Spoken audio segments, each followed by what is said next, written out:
Hello and welcome. President Biden has promised to provide Ukraine with advanced air defence systems after the worst Russian attack on Ukrainian cities for months.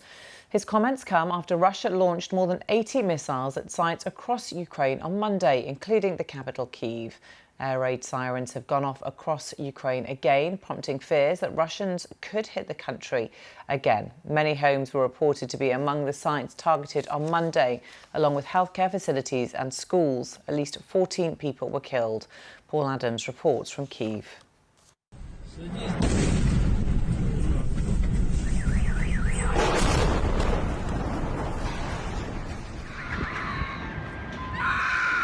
After months of quiet in the capital, the war is back. For 3 chaotic hours, the missiles kept coming. For one young woman, already recording her own sense of shock, a narrow escape.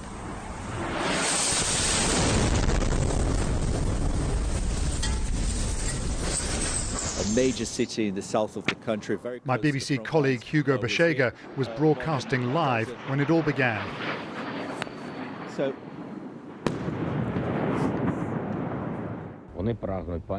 They want panic and chaos. They want to destroy our energy system. They are hopeless. The second target is people. Such a time, such goals were specially chosen to cause as much damage as possible. But we are Ukrainians. We help each other. We believe in ourselves. We restore everything that is destroyed. Tourist locations were hit too. This, the city's famous glass bridge. At times, it felt like a city being punished in its favourite, most iconic places. For many, it meant a hasty return to bomb shelters not used for months. They want to destroy our people, our infrastructure, everything. I really don't know, and I'm extremely angry, you know. When Moscow decided it had done enough, it ended. The clean-up began. There are bodies lying on the street here in this elegant European capital. It's been almost 4 months since the last attack in Kyiv. In 3 short hours, a growing sense of normality was shattered. This is the first time missiles have landed right here in the centre of Kyiv. And these were not military targets. The children's playground through the trees, part of the University of Kyiv over there. And this is a government department of science and education.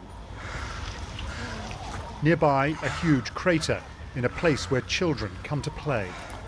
Olena and Valery live around the corner. Their children and grandchildren know this place well. Oh, it's horrible.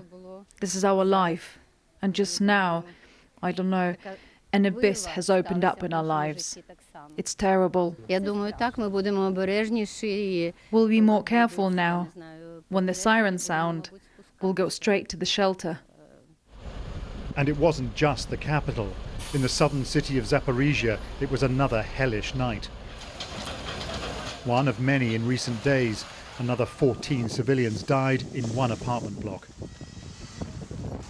10 missiles fell around Dnipro, one landing right in front of a bus. And far to the west, explosions in Lviv. This city hasn't been hit since the spring. Much of it is still without power.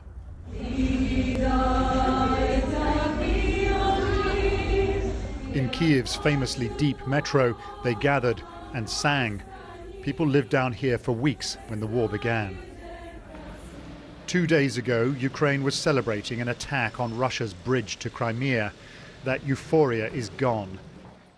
Fear, once again, stalking the capital. Paul Adams, BBC News, Kyiv. Let's talk to our correspondent Hugo Bashega, who's in Kyiv. Hugo, welcome to you, and you're in the basement of your hotel there. Just explain what's been going on there today.